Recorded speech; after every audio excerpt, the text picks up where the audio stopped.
Hey guys, welcome back to Smartphone Wars. This is Steven Fox, and today I'll be sharing my unboxing and first impressions of one of the most exciting devices, a budget device to hit the market today, and which could be the best sub $200 phone, and it's the Meizu M6s or the Charm Blue S6 as it's known in Asia. And you can definitely tell this is a very premium looking, below $200 budget phone. We're talking about here slim, made of metal, very nice skin tone finish to the metal, feels very nice in the hand. It's a very thin and light device, and it comes with 5.7-inch new 18:9 HD plus standard, and the phone also is powered by micro USB ports, and this have a headphone jack, something that's missing in a lot of phones these days. And when I was talking about light, I wasn't kidding. This is a 150-gram 5.7-inch device thanks to the new 18:9 standard, which makes it very thin. This is an extremely light phone in your hand, more like feels like a 5-inch phone rather than a 5.7-inch, again thanks to the new standard. And inside the box you also get Meizu's M Charge charger, which should provide very fast charging for this, but I am yet to test it out. And you also get a micro USB cable and the SIM tray pin. So that's it. No silicone covers, no extra screen protectors or anything, no headphones. This is a budget phone package, but the phone is not. This is one of the best quality devices I've ever seen, and this year Meizu have actually stepped things up. First of all, by the signed fingerprint scanner, which is on your top right, and it's great actually. The area is large, it unlocks instantaneously, absolutely no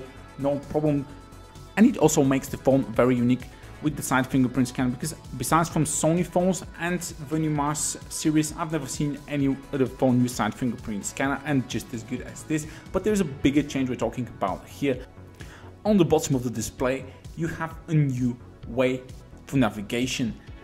Yes, you can still use on-screen navigation keys if you want, but you can use the new mBack because it's much cooler and very unique, I might say. This is an all-in-one navigation key which Meizu have placed to replace their M-Touch front fingerprint scanner. Because of the new 18:9 display, this is an awesome way to navigate through your phone and very unique, and I don't know how nobody thought of this sooner.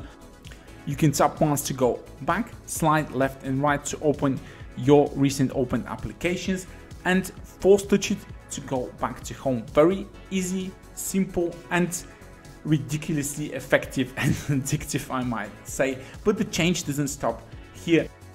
Instead of a MediaTek or a Qualcomm chip, the Meizu M6s comes with a new 6-core CPU Samsung Exynos 7872 with 3 GB of RAM, 32 GB of onboard storage, and it also has 16 megapixel Samsung camera on the rear and 8 megapixel Samsung camera on the back, and comes with all the sensors you need. And this is the highest scoring budget phone I've ever seen, scoring 92,000 points in the new Antutu 7, like 20,000 more than the Snapdragon 625 and the Helio P25, and it also scores around 30% more in single CPU core performance.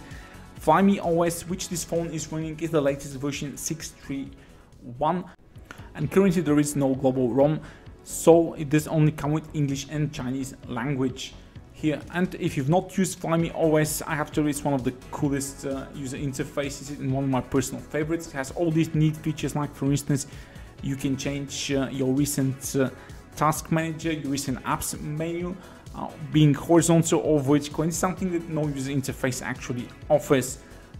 I have a lot of reviews on Meizu devices, do check those out as well if you want more detail on Flyme OS. The phone also has dual nano SIM trays, which one of the tray can be used as a micro SD card to expand that 32 GB of onboard storage. And of course, the new Samsung Exynos chip supports 4G and voice over LTE or VoLTE. Now, I did also check the LTE or 4G data downloads and uploads to compare with Snapdragon 625 and Helio P25, and it absolutely maxes out anything I get here with my local operator. So definitely as good, if not better, than Snapdragon 625 and Helio P25, Helio P23, and definitely mid-range chip worthy. And the GPS was actually very good on this thing, locking a signal from inside my house. And now check the speaker quality of the Meizu M6s.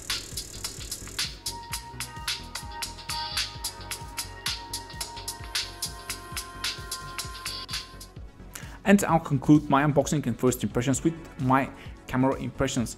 Now, since both cameras are made by Samsung, and this is real 16 megapixel main camera, real 8 megapixel camera, there's no interpolation here like with other Chinese devices, and there's a Samsung chip inside.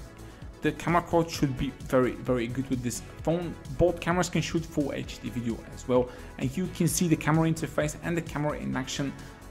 This provides lots of details with that 16 megapixel sensor, and this is a below $200 phones we're talking about here. I'm really impressed with the quality of the images I took in my studio conditions, but I'm yet to fully test this camera outside, especially in low light, and I was absolutely blown away how good the front camera was on this phone. Just amazing quality. Just take a look at the level of detail it packs.